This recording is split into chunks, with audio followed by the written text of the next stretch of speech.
Wheat. Ah, need this. Very cool. I think we're ready. I don't know. Close enough. Welcome back, everybody, to Bot 10 Art. My name is Lazaro Gomez, and this is the Saturday night live stream. It doesn't have the same ring. Normally, we do this every Friday night, but this particular Friday, I had a very special date with both my daughters. It was the father-daughter dance at their school. So, of course, I had to reschedule the live stream for today. And that's why we're doing it today on a Saturday instead of Friday. So, as promised, finally, I got the materials that we'll be using tonight. And just for the sake of the live stream, I kind of went ahead and made a couple of things already just to kind of save time because a lot of these, well, the products that we'll be using do have cure times and they're different cure times. Like I know that the resin that we'll be using has like a 15-minute cure time, and then of course the smooth on has a lot longer. So if I poured it and kind of waited for it, we would just be sitting around doing nothing in the live stream. So I kind of took the liberty of making a mold already and also making a cast of the actual Skyrim coaster. So just to kind of cover what we're going over, or just to go over what we're going to be using, or covering what we're going to be using, we are starting with the Sculpey Original. Tonight, I'm not going to be doing any sculpting because you kind of already seen me sculpt different things, and you kind of get the idea of how it all works. But basically, I created the shield out of original Sculpey and then threw it in the oven for about 30 minutes, and it was ready to go. And then once I did that, I went ahead and started using the Smooth On 25 Umu 25, as it suggests right there. But basically, this is a tin cure silicone rubber that you can make molds out of and stuff like that. The instructions are brutally easy. Brutally easy. Anybody can do this. Basically, it is a one-to-one mixture. And if you open up the box, you will find two of these containers. You have part A, and then of course you have part B. So what you do is literally equal parts of each. So if you use 1 ounce of this, you're going to use 1 ounce of that. Mix them both together, stir it all up, and then pour it into your mold, and you're good to go. Then you just wait, it cures up, and that's it. Like I said, it is painfully easy to use these kinds of materials, and I think Smooth On does a really great job at that. There's a lot of online information, there's videos, there's tutorials, there's all kinds of people that are using this kind of material, and I've used it for tons and tons of props that I've created and stuff like that. So extremely easy to use. And then of course, once you have your mold made, I use this right here. You could also get Smooth On products. They make resins, and they make all kinds of different resins. But for what we're doing here tonight, I just grab Amazing Resin, and again, it's the same thing. It's extremely easy to use. You have two bottles. You have part A and part B, and as you can see, I kind of already used them. But literally, it's the exact same thing. If you use 1 ounce of this, you're going to use 1 ounce of that. Mix it all together and make your cast. So it's literally that easy. So we're going to go ahead and kind of go over what I've done so far. Here is the Smooth On, or I'm sorry, this is the original Sculpey shield. And once I turn the camera over, you'll be able to see all the all the marks and stuff like that I put onto the actual shield to kind of create that texture. So this is my blank or master. And then of course, for tonight's demo or tutorial, I made a smaller one, and it's it's basically glued to this paper, and I made a barrier which we're going to be pouring the Umu 25 into this and creating a mold. And then of course, once that's cured and dried, we'll be able to cast other parts and stuff like that. So I went ahead and created a mold of this using the Umu 25, and here it is. So this is the actual mold. As you can see, it is it's rubber, it's easy to store, and all of that good stuff. And then mixing the resin, I made a copy. So here is the original, and here is the copy. And if you notice, one is a different color than the other, but it's actually white, because once the resin hardens or cures, it turns from a clear liquid to a solid white. So this has already been primed, and the reason why I primed it is so that we could paint it tonight, so you kind of see the whole process. So that's the idea. I'm not going to show, you know, the modeling. Of course, clay is clay. If you've ever used it before, then you know how it works. But we are going to mix up a little bit of Umu 25 and create another mold for the smaller shield, which I'm thinking of doing like a pendant or something like that. And then of course, with using the big mold, we're going to create another copy of this one, just so you can see how the materials work and all that good stuff.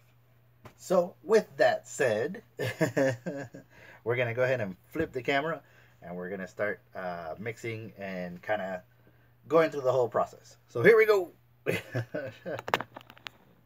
There's my work area.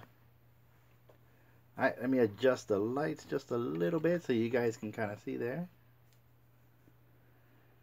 All right. So just to kind of recap, these are the materials that we use.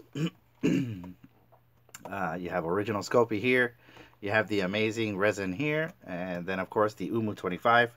I usually put on a pair of gloves when I'm working with this sort of stuff, because this can get like extremely sticky and you don't want it to go everywhere. Of course, we have some paper towels here, and we have some mixing materials.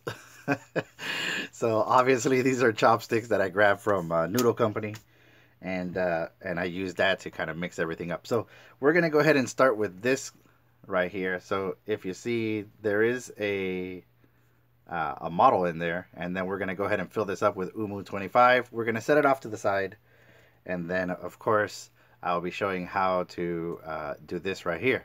And then hopefully this one cures a lot faster. It's like a 15-minute cure time, so you'll see the actual piece come out of the mold tonight. And then lastly, we're going to go ahead and paint this one here, because it's already primed and ready to go. But yeah, you can see the Smooth On does a really good job at capturing the detail of whatever it is that you model. So this is the original here, and then that's the copy right there, and it's primed and ready to go. So once we have this already finished and painted and all good and groovy, we're going to use a piece of cork that's going to help keep this from sliding around and stuff like that when you're actually using it. So so let's go ahead and get ready for that. We're gonna move some stuff around, get stuff out of the way, and let's get started. Here is, as I mentioned, part A, part B of Smooth On Umu 25, and in the back of the box you can have the instructions. You could actually like pause the video to see the instructions and stuff like that. You also get a informational booklet. It's basically the MSDS sheets and all the different information that you need to know about this particular product. Also online they have all the information again. And that's the thing, I really love using this sort of stuff.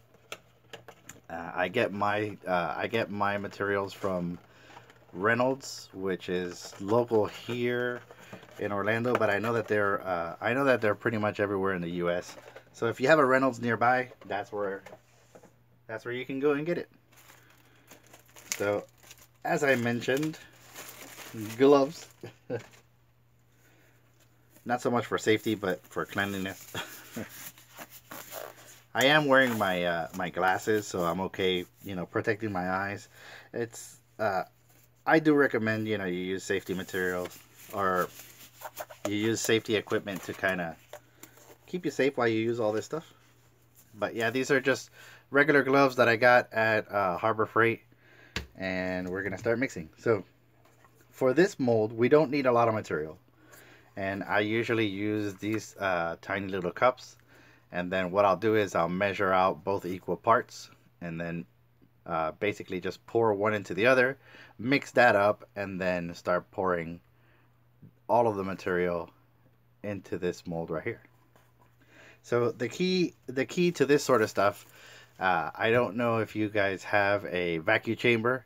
I don't have a vacuum chamber, but I've been very successful at pouring this sort of stuff without a vacuum chamber. If I keep it high enough, and basically it's a real thin I guess stream of material that goes in here, and that stops a lot of the bubbles. And then once it's done, you kind of tap it like that and shake it out, and you can shake all the bubbles to the surface, and then you're left with a very smooth model that does not have any bubbles. But if you do have a vacuum chamber, then of course you would want to mix these two materials inside one container, put it inside the vacuum, suck out all the air bubbles, and then you can pour right into here. So we're gonna go ahead, and once the umu is open, it does have a shelf life, and right on the label it'll tell you the room temperature that you should be storing this up. And of course I've already used it before, so it's well stirred, but I always like to give it a couple of turns just like this. This is a very thick liquid, and this one's a bit thinner, and you will see all of that good stuff. It's like bubble gum. So when you're mixing this sort of stuff, something that I like to do is, just so I don't waste materials, what I do is I'll fill this container up with water and then pour it out into a cup, and then see how much there is, and whatever that is, I would divide it into two, and that gives me my part A and part B. That way I don't waste materials. So I've already taken the liberty of doing that, and I know that I could put one part up to that line and the other part up to the same line, mix it together, and that's enough to get this done. So you can do it by weight if you have a scale. I know a lot of people use either they use a lot of different methods. You can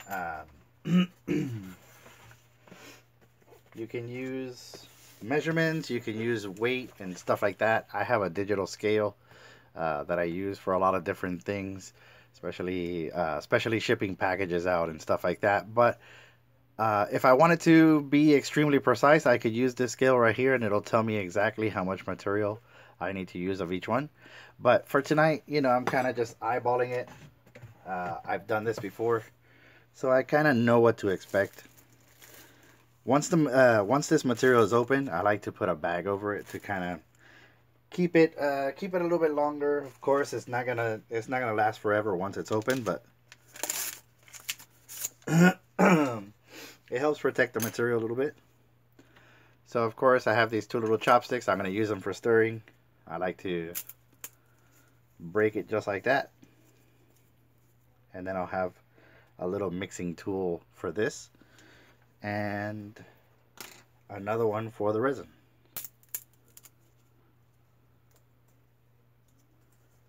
You could use popsicle sticks, you could use all kinds of other things. I just, I don't like to buy additional materials unless I have to. But, so I just use these little chopsticks. And there's our material right there. Actually, let me go ahead and... Uh-oh. Uh-oh. Mild catastrophe.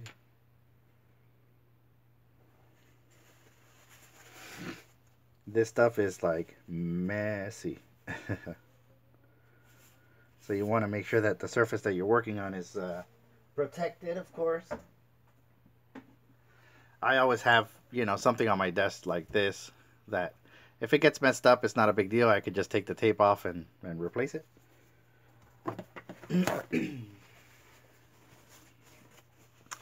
And this little tab here, I should have taken it off before, but it's no big deal. We'll take it off now. There it is. And then, of course, you could use this right here to kind of stir it up a little bit. And you can see it's very like, it's a lot like, I don't know, like melted bubblegum. It's funny because depending on what product you buy, they're like different colors. I know Umu 30 has a blue and a pink, which turns kind of a purplish color when you're mixing this sort of stuff together, which is pretty neat. Alright, we got that. And I'm going to put these in here just temporarily. And like I said, I know that I need to fill up right up to this line right here. So we're going to go ahead and do that.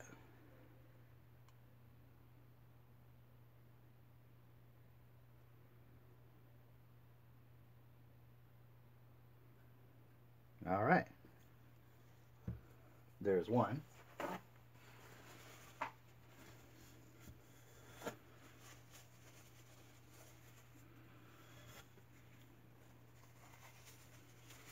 And once you've used what you need out of this, it's always a good idea to go ahead and cover it.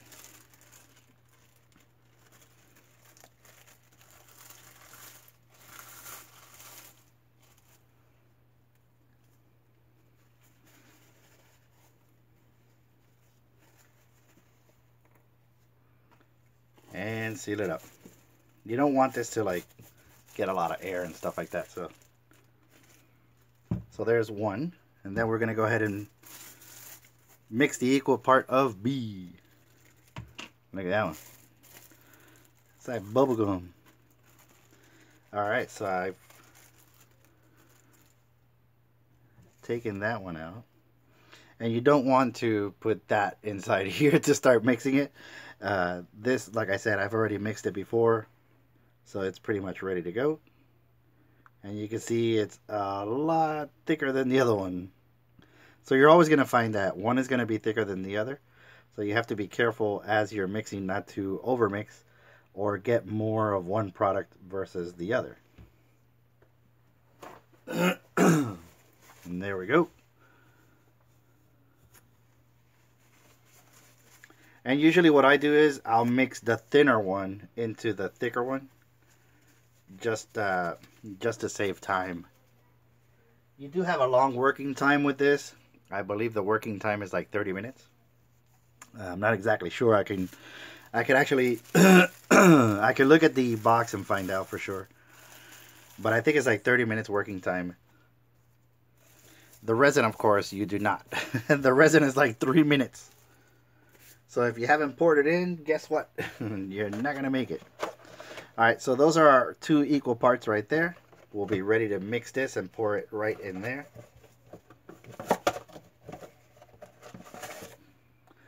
Of course, when you're dealing with this sort of stuff, you don't want to have any kind of drinks or anything like that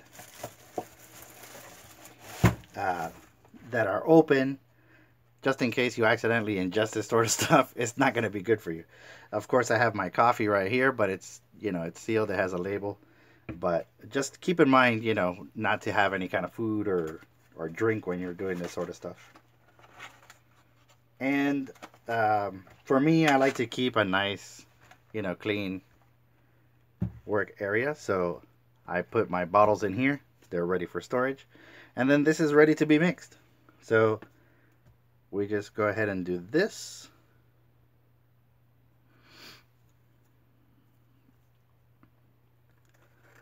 And you're going to want to scrape the sides of the cup down to the middle, so you get all the material out of that cup.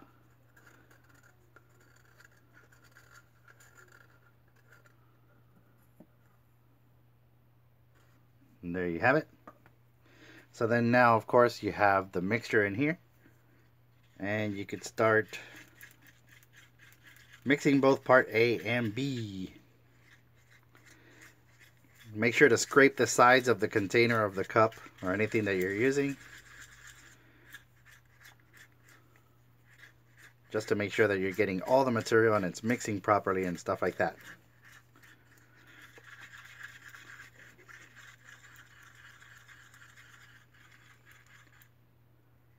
It's a lot like baking, only I suck at baking.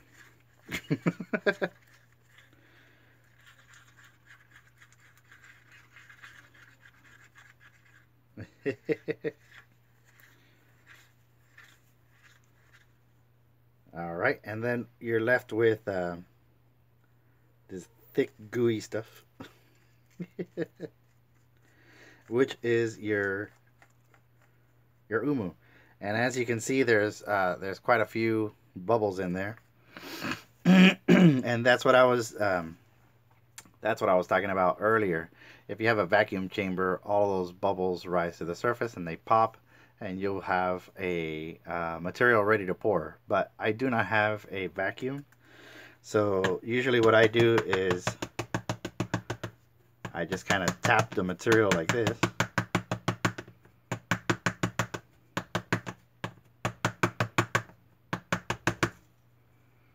And for the most part, that gets rid of a lot of the bubbles. And then you don't want to pour the material right here. You want to pour it up here, so it creates a nice even stream and there's no bubbles while you're making your mold. So we're going to go ahead and do that. Usually I start it off here and then start raising it up.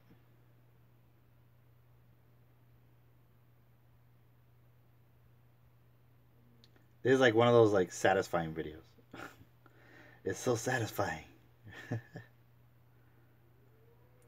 But what you want to do is, if you have space on the sides where the piece that you're molding is in the middle, I would pour this material on the sides and kind of let it creep up over the actual piece that you're casting. That way you don't have any bubbles. But as you can see, we're very successful tonight with this particular one.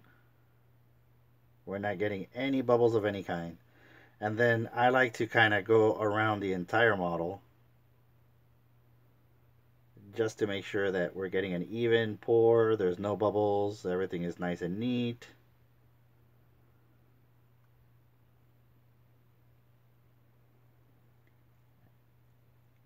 And we're almost there.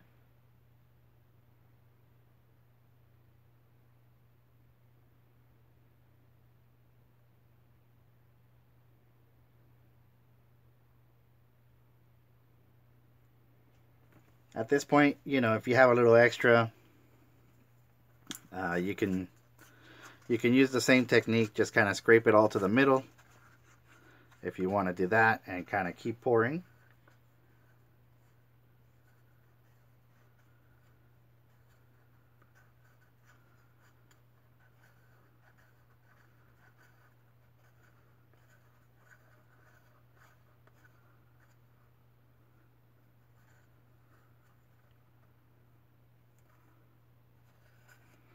And there you have it. Now, if you have a couple of bubbles on the top, that's not a big deal because it's going to be away from the model. But just in case, I like to do the same thing, kind of, you know, tap it and get all the bubbles out.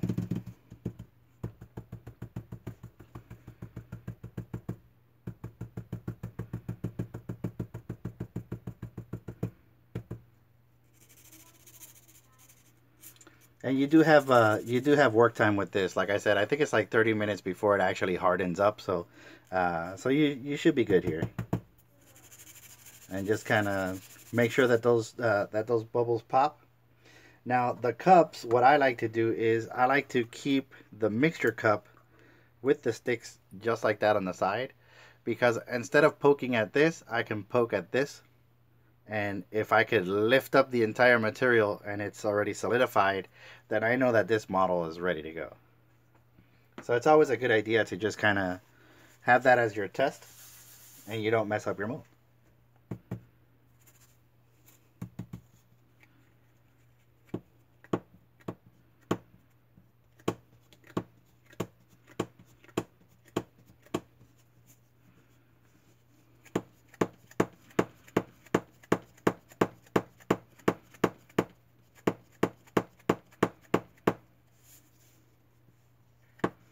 So I'm just, getting all the remaining air bubbles out. There's like one little tiny one there that I'm trying to get rid of. Let's see if it'll come out this way. And it's on the surface, so I'm not too overly concerned about that one. But there it goes. All right, cool. So then now this right here, we could just set it off to the side and just let it chill right there for about 30 minutes or so. And when you're done, you can pull out a mold just like this one. So this one's ready for the resin. Usually I use a releasing agent for the model. This particular time I ran out of that agent, but I've already tested it before, and the copy is actually thin enough to where it'll just kind of peel off.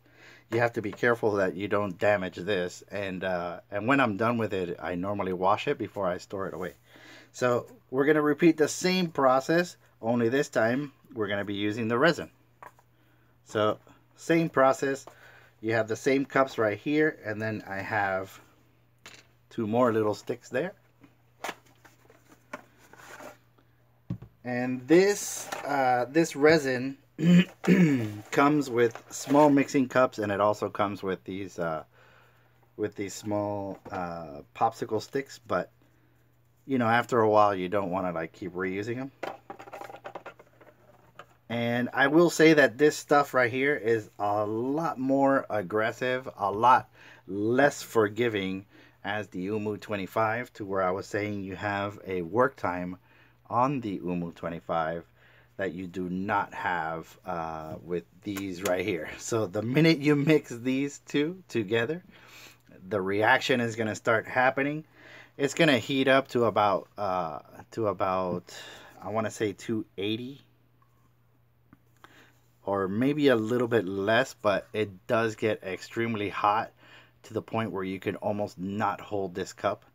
And by that time, you want to have already poured your mixture into your mold. So that's kind of the key. If it starts heating up, it's like you have to pour right away. So you have 3 minutes on this one, and what will happen is you have part A and part B, and when you mix the thinner one into the thicker one, you start mixing and mixing, it'll get cloudy, and then when it starts getting clear, or when it gets completely clear, it's ready to be poured into your mold.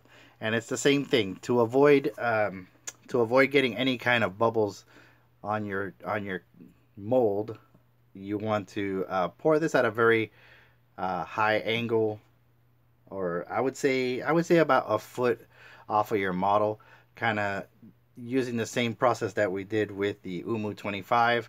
That way all the bubbles come up to the surface. Unfortunately, you will not be able to move this one once you pour your mixture in. You're just kind of at the mercy of the materials that you're using. You'll get a good copy or a bad copy depending on how you do this process. So it's a bit of a learning curve. If this is the first time you ever use this, I would suggest you make small models and stuff like that, so you don't use up a lot of your material. So same thing, I've already measured out what I need for this, and I know that I have to go up to that mark right there on each one. So what I do is I get a Sharpie, and I know that I have to go up to that line right there. Again, if you want it a precise number, you could use a scale. but I pretty much know that I need to go up to there. So there's part A, there's part B, and then we could start doing that. So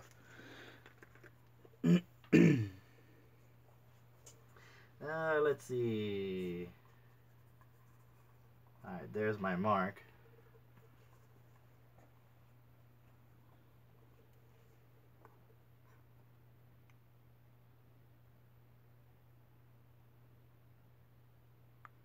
All right, I'm up to my mark right there with part A.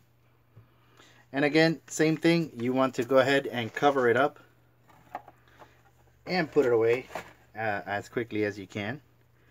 We're going to mix part B now. Have that ready, have everything ready. And I'm looking for my mark, there it is. And I'll start pouring B.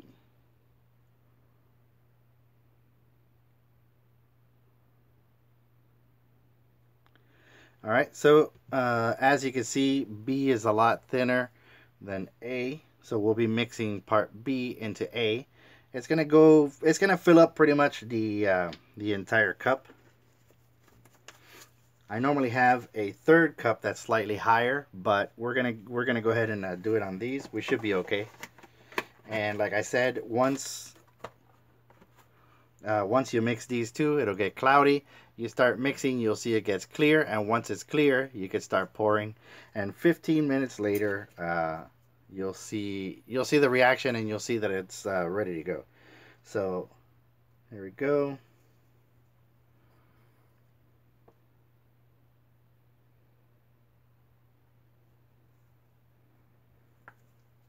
And as you can see, it's already cloudy as I'm mixing. And that little cloud is going to go away. It's going to turn clear again. And that's when you know you're pretty much ready. I like to give it a little extra. And I know that I'm on a time limit right now, but I'll keep mixing. And that reaction is going to happen the minute you stop stirring. So right now I'm feeling for a temperature. There's no major change yet. But I know that it's happening, and I know it's going to really get drastic soon. So just keep in mind that once you stop mixing, it's going to start reacting. So right now it is getting kind of hot. It's not burning or anything like that, but I can tell that it is reacting. So I'm going to start pouring.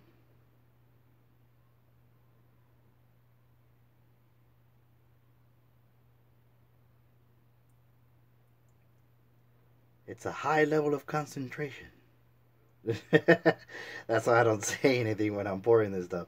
But as you can tell, we're almost there, and there is going to be some shrinkage. Oh, don't want that, don't want that. So you want to go all the way to the top of your mold. And if it goes a little over, it's not a big deal. You could always sand the material once it's out. And just like the Umu 25, I want to have this ready because this is going to be the indicator. You could kind of get away with, you know, getting rid of some of the bubbles by doing this, but once it reacts, that's it. So you're going to see that right now it's clear, and it will turn white as the reaction is happening. So, all right. And now we just wait. This is the exciting part of making a mold. These materials can be purchased pretty much anywhere. The amazing resin, I get it at Michael's. It's like 20 bucks, and the Smooth On Umu 30 and Umu 25, I believe it's like $25 and change or something like that at Reynolds. You could also buy it online if you do not have a Reynolds. You could buy this online as well. Basically everything that I use here could be found locally, or you could purchase it online. So we're gonna, oh, there it goes.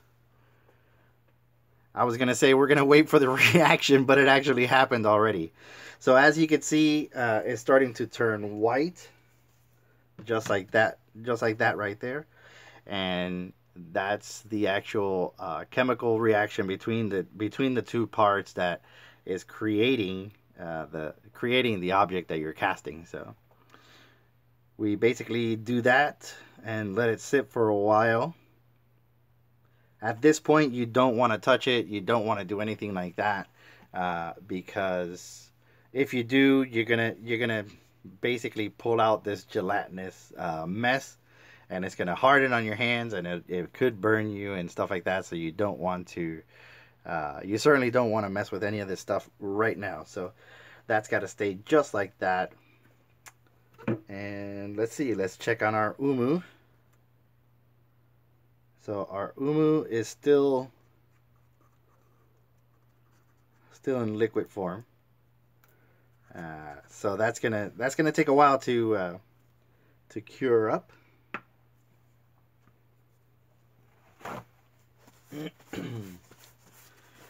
But yeah, as you can see, it's still kind of clear on the edges. So you certainly don't want to poke at this at all. But in the cup, you can see that it's already reacting there, and that's the gelatinous part that I was talking about. So this is not entirely cured, but if this was hardened and I could pull out a piece of resin, then I know that that's ready. And it's just little tips and tricks that you learn along the way. The first time I modeled anything or casted anything, I stuck my finger in it and totally messed it up, and I wasted materials, and I had to start all over, and it was just ridiculous. So yeah, these are the little things that you kind of learn along the way. But yeah, once that's done, if you have some that came over, that spilled out of the mold or whatnot, you could always use sandpaper and kind of smooth it all out. Usually what I do is I'll sandpaper the edges of the actual copy that comes out of the mold, and then using a flat sandpaper, I'll go ahead and flatten the backside of this. I didn't prime the back because I'm going to be adhering a piece of cork to the back of this, but I did use a flat gray rattle can to kind of to prime it and get it ready for painting. So that is ready. And then tonight we'll be using our cheapy acrylics again. And then of course this right here, I like to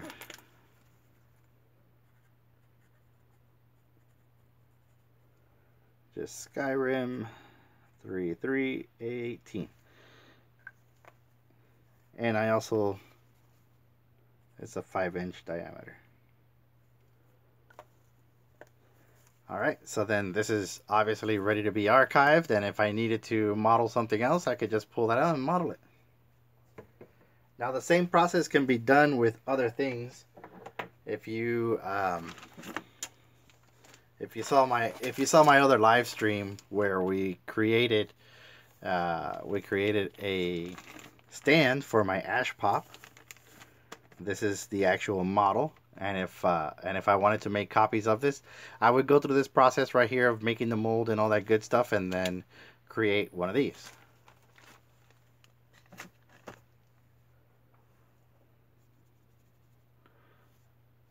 All right.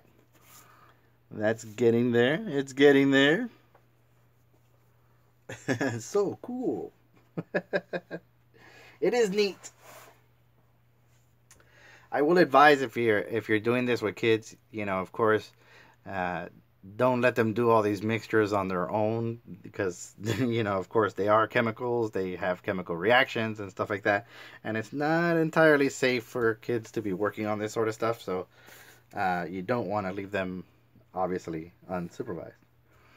So I'm going to carefully move this out of the way. and we will check in on that in just a minute. But for right now, we're gonna go ahead and start painting the shield, or sorry, the yeah, it is a shield. The coaster. It's like, is it a shield? Is it a coaster? It's basically a cup coaster. So so we're gonna go ahead and start painting this. I have printed out a template of the Whiterun logo that goes on this, but what I want to do first is, of course, I want to create a wood texture, and then using Tester's silver paint, I will be painting the outer rim, and then of course adding the stencil and then weathering the entire thing so it looks really awesome and really ready to go. So we're gonna be doing that. I have my palette here, which I've been using for another project. Let's move this out of the way. All right, we have that ready to go. And for right now, we're just gonna do like basic colors. We're not gonna go into much detail or go into dry brushing or anything like that. We'll see how much time we have left on the live stream. We're at like 50 minutes right now, so I'll try to paint as much as I can this week, and then if not, we'll just keep going next week until we get it done. So the first thing I want to do, of course, I want to go from dark to light, and just like we did before, we have a few colors that I'll be using. So one of them, of course, is this nutmeg brown, and then the classic caramel, and I do have some black. But you don't want to use straight black, because nothing really in nature has a complete black. You know, it's always a mixture of colors that make something dark. So I usually use the black if I want to add just a little bit darkness to the colors that I'll be using. So we're gonna go ahead and pour out some of the nutmeg, and as you can see, it's a fairly decent brown. Nothing too overly excited, but I do want to add a small bit of black, and that's going to be the base of everything here. So we're going to go ahead and kind of mix it up a little bit till we have a darker brown. And at this point, again, we're not we're not looking for high detail, we're not looking for perfection, we're just kind of looking for coverage. So what you want to do is just add the color, and you don't want to add a lot, because you don't want the paint to be pulled up anywhere. You want the detail of the actual piece to still be seen. So it's a relatively thin layer, and where we were struggling with the ash stand because of the viscosity of these paints, it's actually helping us out tonight. So that's all I'm doing, kind of getting the dark area here, filling in those spots, because later on what's going to happen is we're going to start doing some dry brushing, and this is going to be, it's going to pop out once we start doing the dry brushing, because of all the darkness in the actual model.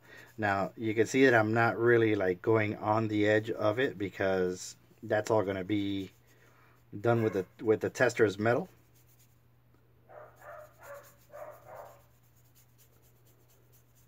There we go. And that's pretty much it. I mean, if we wanted to go a little bit darker, we could. But for the most part, that's what we want right there. So I'm going to get a dryer real quick to kind of dry it up, to speed things up. And then we'll keep painting. We'll keep painting. Ah, we don't have any music. Do we have music?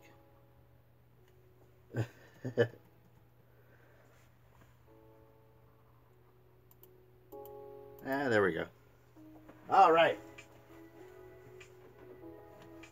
Hair dryer time.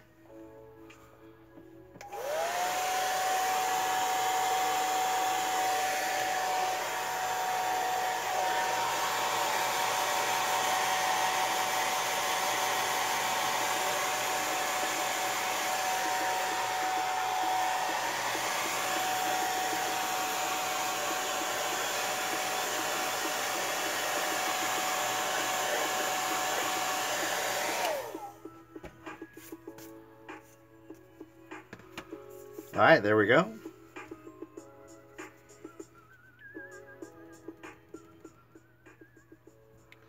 And then now we can start picking up, you know, some of the lighter brown.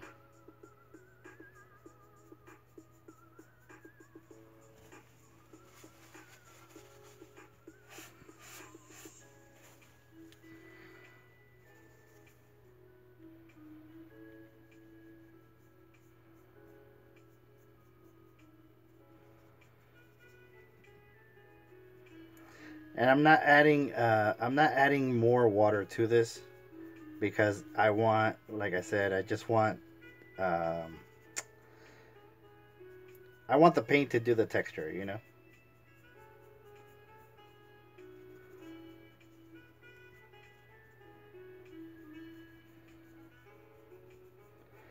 And if you look at a piece of wood, it has different kinds of grains. Different, you see like different kinds of colors within the wood. And that's kind of the idea of what we're going for here. I want to add enough to where it'll create something something cool to look at, but it's not, you know, it's not killing the overall dark detail that you put down before. So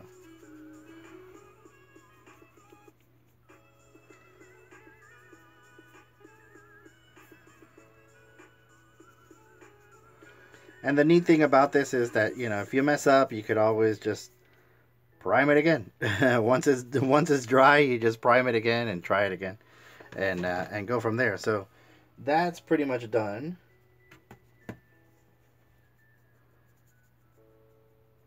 And now we're going to go ahead and lighten that up even more and use the dry brush on it. So I got to find my dry brush. Here we go. And then I'll lighten that up with the caramel. And you don't need a lot, you know, just kind of get you through.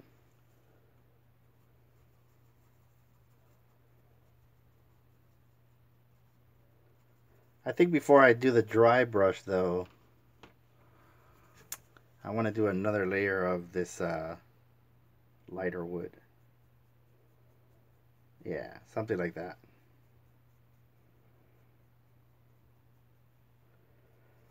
And I'm very lightly adding the paint to the surface just to kind of bring out that wood grain.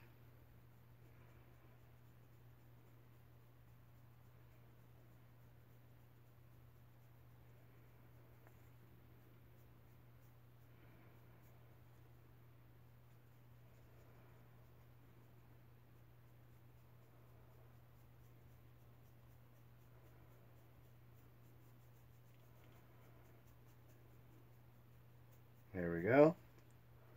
Almost there. And I mixed all the colors so that, again, it gives that variation of wood, because wood is not just like one color. You know, there's a lot of different colors when you're dealing with wood. So let's see if the lighting will allow some of that detail to come out, but you can kind of get the idea of what's going on there.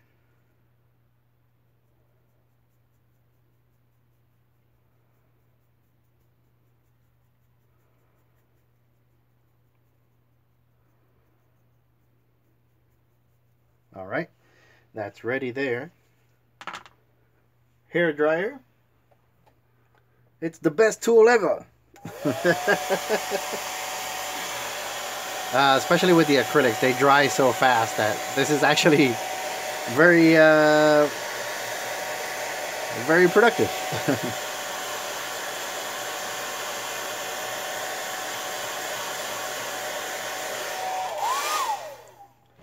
Yeah, so you know, as you can see, it's like the acrylics are so thin that it actually dries really, really fast.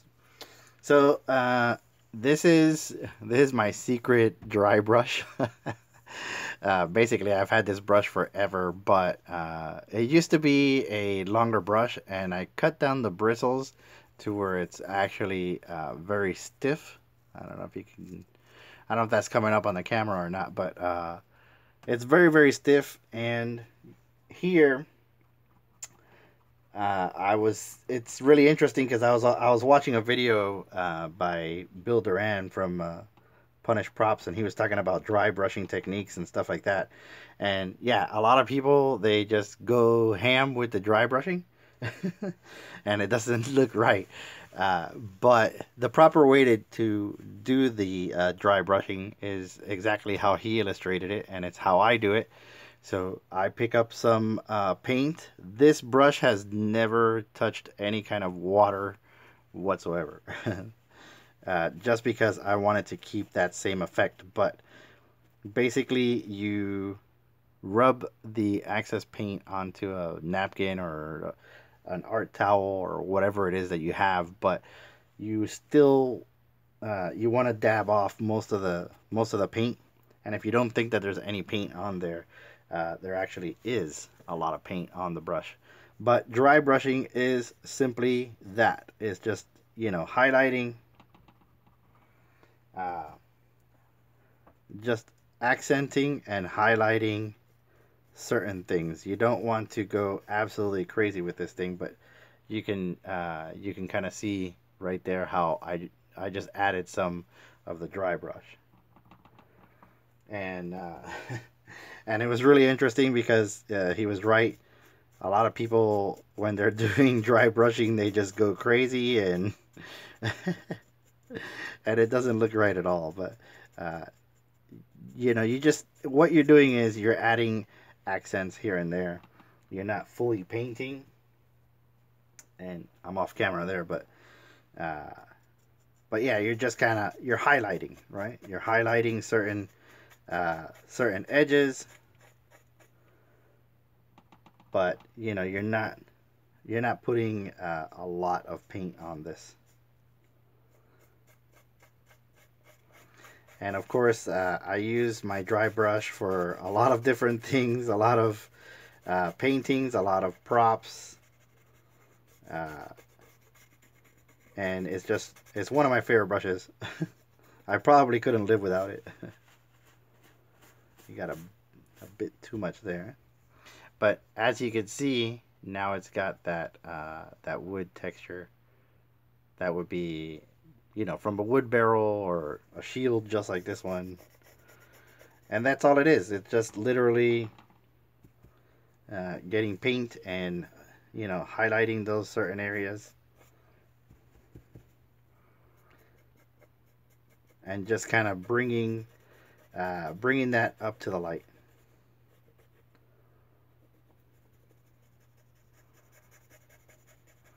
And I mean, you could hear it, you know, you could hear how rough that is, but that's literally dry brushing. So, lesson learned. Do not overdo it. Do not overdo your dry brushing. Alright, and there you have it. So that's pretty much my shield. It is ready to go. So now we could start going through the edges, or adding the edges to the shield using testers. I got some silver paint just for this particular job. Testers paint, and you can get that anywhere. I get mine at Michael's. I know Hobby Lobby sells it and stuff like that. But what I want to do is I want to do the edges, and then I'm going to go ahead and seal the shield using a clear coat.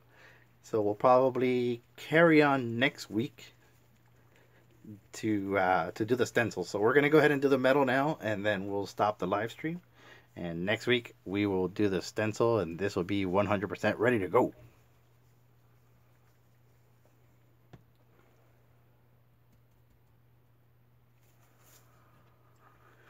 All right.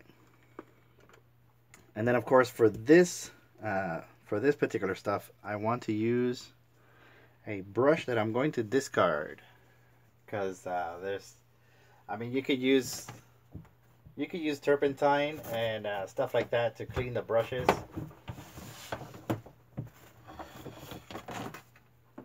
You could use turpentine to clean the brushes, but I have a collection of brushes that I just throw away. These are my brushes. I got tons of them. But I want to select something fairly small, and that's not going to be making too much of a mess. At least I hope.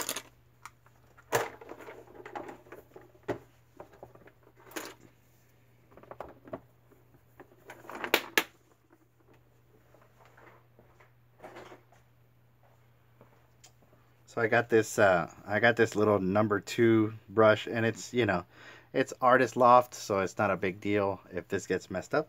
But we're gonna go ahead and start painting that, and I'll try to zoom in as much as I can.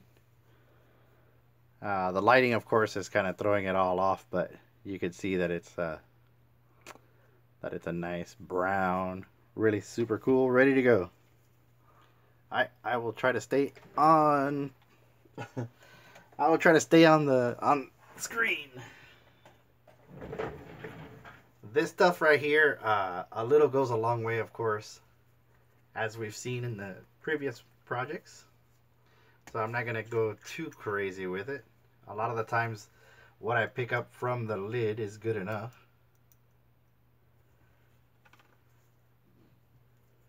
And that's it. You just kind of cover the surface.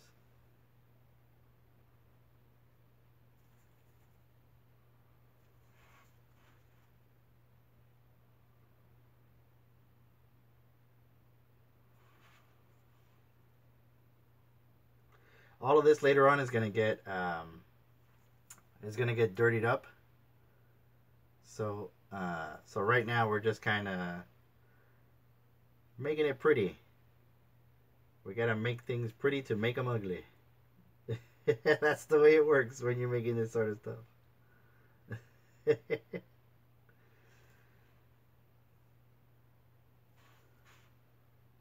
And as you can see, I'm just being very careful not to hit the wood, because if not, then I gotta go over and paint it again, and basically go through the whole process all over again. So we're trying to be very, very careful applying this silver. For right now, I'm just doing the top. I could turn the piece later on and do the sides without any danger of damaging what I've already done. But as you can see, this flows very nicely. It covers the surface just with one go. It's really fantastic, and it works perfect for what we want to do here. Now, what I did is, when I was modeling, I kind of wanted to give the illusion of battle scratches, you know, swords and stuff like that that have actually hit the shield on the edge and also on the surface, where, you know, it's been hit there, and a couple arrows and stuff like that. So if you don't want to go over these and kind of leave a little bit of dark, that's fine too, and kind of let some of the primer show.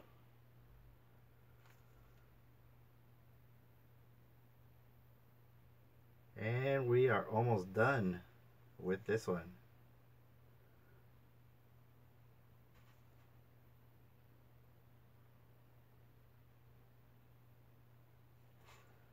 There we have it.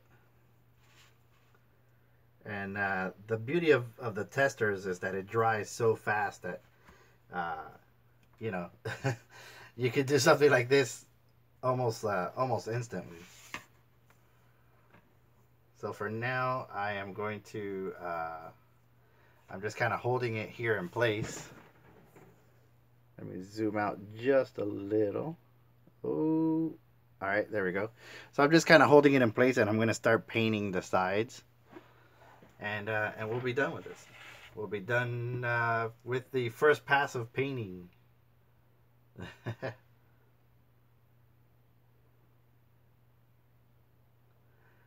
Next week, once I have this sealed, I will be weathering it further, kind of adding a lot more damage to the surface, and kind of making it look dirty and grimy, like it's been in Skyrim for quite some time, probably hidden in some chest somewhere.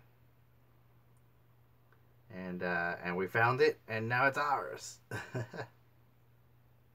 It is our shield, and it holds our lovely beverage.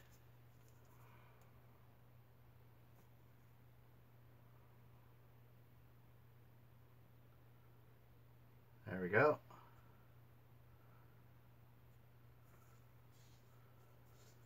It's so cool the way that this tester goes down. It's just like just one even coat, nice and done.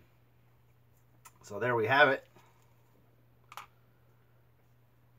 That is our Skyrim shield.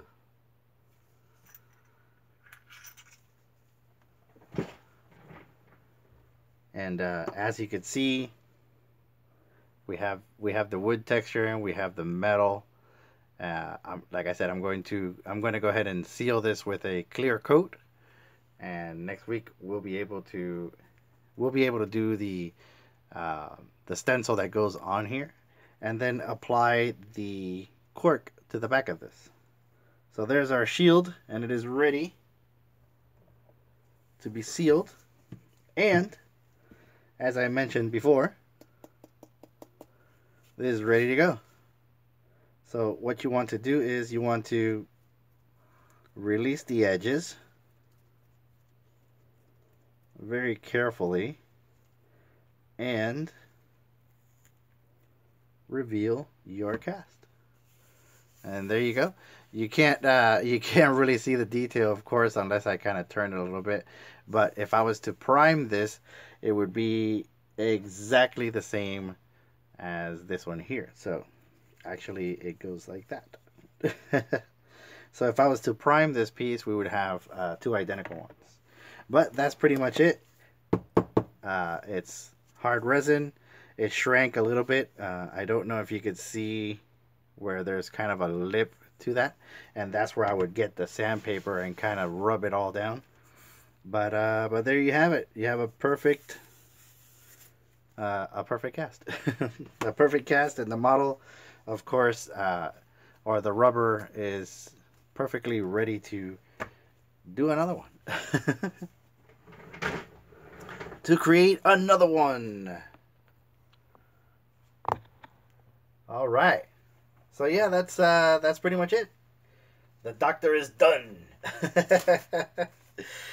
And that's pretty much it. I mean, it's just that easy to do this sort of stuff. And you, like I said, you could buy all these materials online. You could have it shipped to your house. The modeling, of course, is very simple to do. This is very simple to do, and of course, you know, making casts just like this one is very simple to do. So if you want to make your own, of course, you could follow this video, and there will be an Instructable that'll have a step-by-step process of how I created this. And also, there's so many other people who have made this already that you could follow along with them and kind of make your own. I'm still thinking if I will have these available on my store. I don't know, but if I do, it's gonna be like extremely cheap with the shipping and everything included.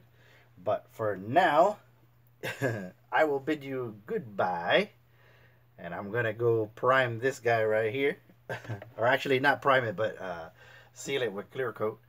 And next week we will continue on with the shield. So I just want to say thank you very much for viewing tonight. If it's your first time in the channel, make sure you hit subscribe. That way you can get notifications if you ding the bell of the next time I go live. We always do super cool projects just like this one. And once I'm done with the Skyrim project, I have an idea. And it's going to be Minecraft related. So I got a canvas primed and ready to go. And I hope you guys stick around to see that. So I hope you have a wonderful weekend. I apologize again for doing the live stream on a Saturday instead of Friday. But next week we'll be back on the regular schedule. And we will see you then. So thank you. Goodbye. We'll see you next time.